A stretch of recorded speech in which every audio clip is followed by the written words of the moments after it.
The Harbour, a coastal spot offering shelter for watercraft. It's the heart of the Great Ocean, connecting Flitterwick and Swancombe.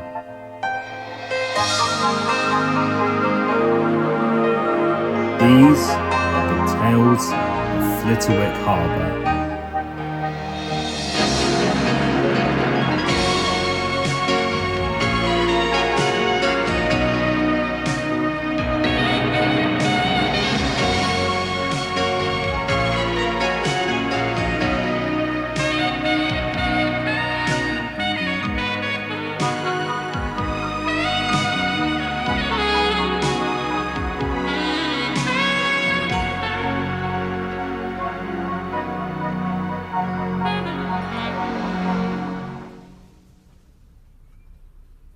There is a gentleman named Mr. Lordley, who lives on the opposite side of the harbour from us. I can see his house, and he can see my clock tower. He looks at me through his binoculars, and then puts his clocks right by my time. Mr. Lordley is very proud of his beautiful house, his lovely garden, his wife, his 9-year-old daughter named Jane, and his new and shiny motor car. Every morning, he gets his car out at 8:15, drives his daughter to school in Flitterwick, and then goes to his own office. Of course, he has to take his car onto Flip, the ferry bridge, to cross the harbour entrance. He doesn't like doing this, especially in rough weather, because he is afraid that his car may get scratched by the other ordinary cars when Flip bounces about in the rough sea. Mr. Lordley always tries to be first on the ferry, as he is always in a hurry. He is so impatient. He has often said, "Why can't we have a fine steel bridge put over the harbour entrance? It's quite time that we scrap this dirty old ferry." Flip gets very upset over this kind of talk. He loves his work and is busy and useful life. He loves his passengers too, especially the summer visitors and their children who climb all over him and always admire him so much. I don't want to be taken away for scrap, he thinks. I don't want to be made into kettles and saucepans and garden seats. Quite often, there are gentlemen fishing off the jetty against Flip's landing. Sometimes they will call out to Mr. Lordley and say, "Why are you in such a hurry always? You should take your time a bit more. Why don't you relax and come and do some fishing with us?" And he replies, "Fish? Me? Fish? I wouldn't waste my time. What good does it do anyway?" "It teaches us to be patient," they answer. "It gives us time to think about beautiful things. And it gives us some jolly good fish suppers as well," another will add with a chuckle. "Patience fiddlesticks. Beautiful things piffle. Fish suppers, pah!" replies Mr. Lordley very rudely as he dashes off. "I've no time for that sort of nonsense, and I've never seen any of you catch any fish anyway." One morning, last winter, the weather was very rough. A howling gale had been blowing all night. Mr. Lordley had not slept very well. During the night, he had to get out of bed once to fasten some of the bedroom windows that were rattling. Then in the morning, he cut his chin while he was shaving. By the time he sat down to breakfast, he was not at all pleased. More trouble started. His coffee was too hot, and he burnt his tongue. Then Jane, his daughter, was naughty and would not hurry with her cereal and hadn't done all her homework. What a morning! He looked at his watch. He was late. He bustled Jane from the table and into his car. It was 21 minutes past 8 instead of the usual 15:15. He was 6 minutes late.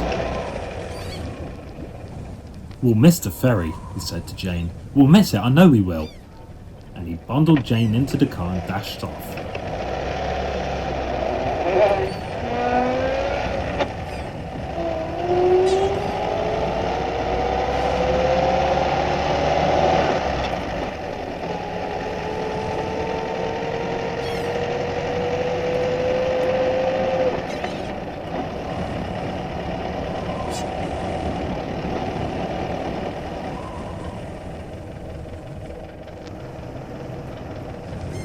He didn't miss it, but when he arrived, he found that instead of being the first one on board, he was the last. This made him more furious. He stopped the car, jumped out, slammed the door, and caught his coat in it. He was angry. "Daddy?" called Jane as she got out of the car. "Daddy, you've, please listen, Daddy." "Be quiet, child," interrupted her father. "You caused enough trouble this morning. Be quiet." With that, he rushed off to the captain of the ferry and shouted, "Why did you let these other cars get on first? You know that I'm always in a hurry and that I have to be the first one on and the first one off." The captain replied that it wasn't his fault if Mr. Lawley was late arriving. "First come, first served," the captain added. "That's my motto. And we did wait for you anyway." All this time, Jane had been trying to speak to her father, but he wouldn't listen. It's a pity he didn't, as you will see. The wind was blowing fiercely, and somehow Mr. Lawley's hat blew off and went sailing out to sea. Oh dear, what a day! And there was worse to come. As they neared the shore, Flip was rolling up and down, up and down. Mr. Lawley's car started to slip. All at once, it crashed through the ferry gates, slipping and slithering down the slope at the back. It reached the edge. For a few moments it hung there, and then slid rapidly into the sea. It disappeared under the shallow water with a gurgly gurgle. A few bubbles came up, and the car had gone. Mr. Lawley had been so angry when he came on board that he had forgotten to put on the handbrake. Oh dear, oh my word," wailed Mr. Lawley. "Someone will have to pay for this. Oh, my beautiful car!"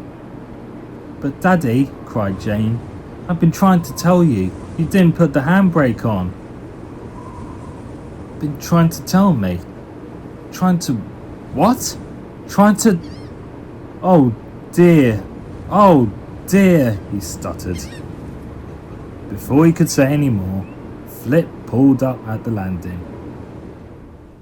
The other passengers took their cars ashore and began to feel sorry for Mr. Lawley. "I think we ought to help him," said one of them. "I agree," said another one, and eventually they all decided to help. "If you will take Flip across the other side," they said to the captain, "we'll get the car out of the sea somehow."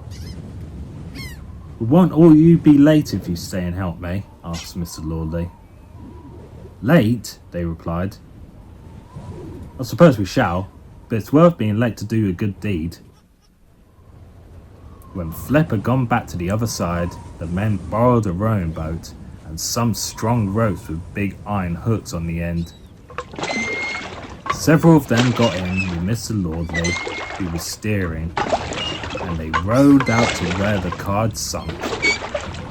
They dropped the rope and the hooks over the side and tried to hook the car.